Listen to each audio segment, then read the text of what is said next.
Right now, I have a team of, I think total is three. They are both part-time. And one is Kim. She's like my head of operations, client project manager. And the other is, her name is Alina. And she's more on the marketing side, but she has training in like qualitative interviewing and research. And so we leverage her in a number of ways on client projects. I started to bring folks on around year 3, year 4. And it was because what I know now, my ADHD was actually getting worse, but I didn't know that I had ADHD at the time. I know the feeling. I know the feeling well. As I was getting older, I was just like, man, I can't remember everything. And it doesn't matter how much I documented. But then also there was just like this extreme fatigue of managing all the admin in my business. Some admin gave me joy, but there was a lot of admin that just didn't. And also things that I knew I should be doing, but just did not have the energy for, because ADHD is weird in that on the one hand, you can hyper focus on something, and on the other hand, ignore like this whole other world of things, and sometimes to your detriment. And that was what was happening to me. And so my first hires were people to support me on projects. So people who could support me with conducting interviews, because the more client projects I took on, the more it was clear, like, this is the one thing I can't scale. Like, I have to have other people, because if I'm busy or if I'm out of pocket, like, I literally can't conduct the interviews. And then there's also conducting interviews while having other responsibilities and priorities. I also learned very quickly too that if I was the only one running interviews in my business, that I would drain very quickly, because I'm also, people are surprised by this, but I'm actually very introverted. So talking to people all day does not energize me. It actually drains me, but it is fun. Like, I do enjoy it. So all that to say, so my first hires were people to support execution and delivery. And then as I think maybe around like year 5, year 4, year 5, I started to realize, oh, there's a certain level of delivery that I would like to achieve. And it would just be really hard if I didn't have like an operations manager of some kind, or like a project manager. And I also learned very, I don't want to say super quickly, but I did eventually learn to let go of certain things that I just didn't need to do myself.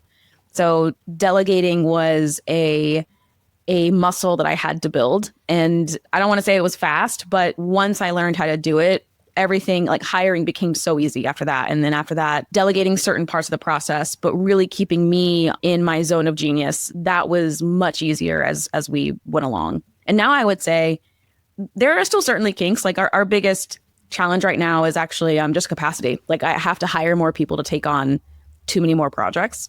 But I will say, process-wise, internally wise, I would say like we know exactly how to deliver at any given moment. Now it's just really scaling out the acquisition side of the business and making sure that we just always have the clients that we want to work with. I am so happy that you framed this up and you thought through this from a energy audit perspective. This is something that I've been spending a lot of time thinking about and talking about, especially with clients, is like, what are all the things that you're doing that give you energy and the things that take your energy? And I don't think about my work or my activities, my tasks that way. Just like, it's not intuitive for me to think that, but I do cope with my ADHD in the ways that you just described, which is I will just neglect that whatever part of the business into a detriment, and I will hyperfixate on other things. Like, ADHD is fun like that, where you get to, if you're not motivated by a thing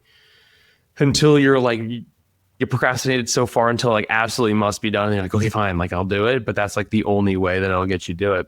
How did you start to see this? Like, how did this come into focus for you, where you're like, okay, these are the things that give me energy, these are the things that drain me of energy, and then ultimately clear the hurdle that is the struggle we all face of eventually letting go of stuff? Because that's also really hard. Like, I've had many false starts myself of trying to delegate things, and it's certainly a struggle. Yeah. I have been blessed to have been working with a business coach pretty much since year 2 of my business. Have you been working with the same coach since then? I have.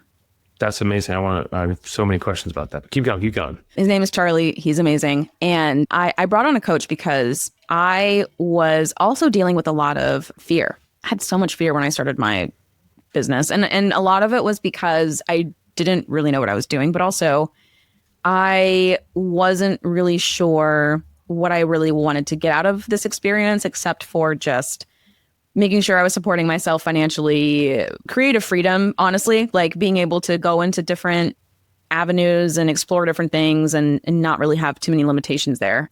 But I bring up my business coach because he was really the one who would ask me these questions. So every time we would chat like twice a month, every month. And he would always ask those questions of, what did you do in the last couple of weeks that made you really excited? And he's also very good at watching like microfacial expressions. And so things that I would talk about, he'd be like, you like that. That's the thing that you enjoy. And I was like, I do enjoy that.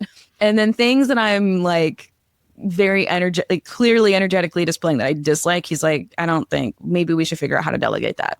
And he was so instrumental in helping me build self-awareness about activities that I was executing. And my thing too is like, once you see, it's really hard to unsee. So once I could see it and I could notice it and I could actually detect even just within myself of like, oh, I don't like doing this actually. So like right now I'm in the place now where I'm like, oh, I don't have to create every deliverable. I can use other people and other tools to help me build that. And I can just review it. And we've delegated most deliverables off of my plate anyway, but there were just a couple that I was like still hanging on to. And so now I'm at the place now where I'm like, oh yeah, I don't have to build this from scratch anymore. Like there are other ways to deploy this. But anyway, so that was really the catalyst and the start.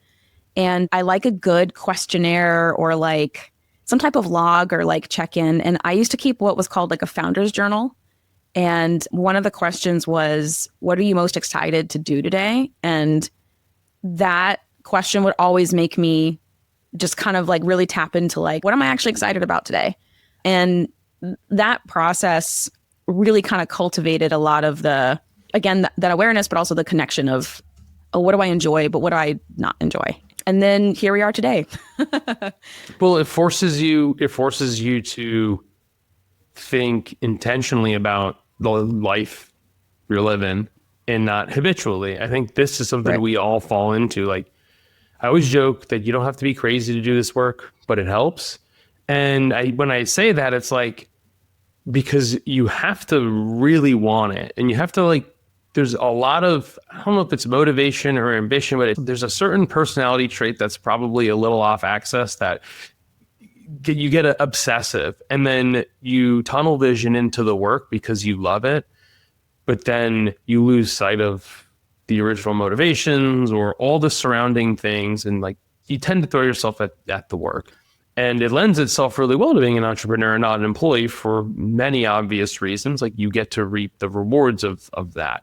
And you take on the risk of that and all of that. So it's interesting to hear you describe this and to try and like force yourself to be as intentional with like, well, what am I super excited about today? Like, as you're saying it to me, I'm thinking like, I haven't considered that a lot in my own business, just in terms of the day. Like, one of the things I love is recording these podcasts. Like, I host 2 podcasts. Like, that's a big part of my life, my business, and it's super joyful, but it brings me a lot of joy and I get to meet a bunch of cool people. But to your point, it's like, it really forces you to think. Yeah. And it's like, it seems so obvious. And I think that's kind of like, it's so obvious, it's not obvious.